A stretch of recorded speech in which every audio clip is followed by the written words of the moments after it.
Moses Magogo ngono ye president w'ekibiina ekiddukanya omuzannyo gw'omupiira mu ggwanga akubye Dani Walusimbi ne banne mu mbuga z'amateeka nga balanga okusaalimbira ku kitebe kya FUFA ekisangibwa Mengo. Mu mpaaba ye Magogo ayagala kkooti eteekwa obukwakulizo ku Dani Walusimbi ne banne nga bwe balumba ekitebe kya FUFA ng'ennaku z'omwezi 14 omwezi guno. Mu bukwakulizo Magogo bw'ayagala kkooti eteeke ku Dani Walusimbi mwe muli okubeera meters 100 okuva eri ebintu bya FUFA omuli n'ekitebe eky'Emmengo, okukomya okumwogerako y'ebyayise ebijweteke, obutaddamu kusisinkana abavujirizi ba FUFA saako n'okusisinkana abakungu ba CAF nga bano bakulembera omupiira mu Africa ne FIFA abaddukanya omupiira mu nsi yonna. Magogo ategeezezza nti emivyo Dani Walusimbi ne banne gye baakola gye buvuddeko okwalina okwasa endabirwamu z'ekizimbe kyatataganya enteekateeka ya ttiimu y'eggwanga The Queens ey'okwetegekera empaka z'ekikopo kya Africa 2017 ekinaazanyibwa mu ggwanga lya Gabon omwaka ogujja.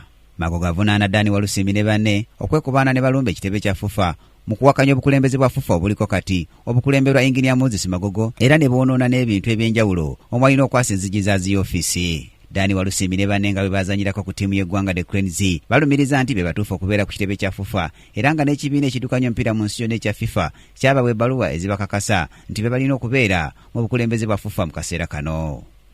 Brian Katende munabyamizannyo, Kingdom TV, amalindirire.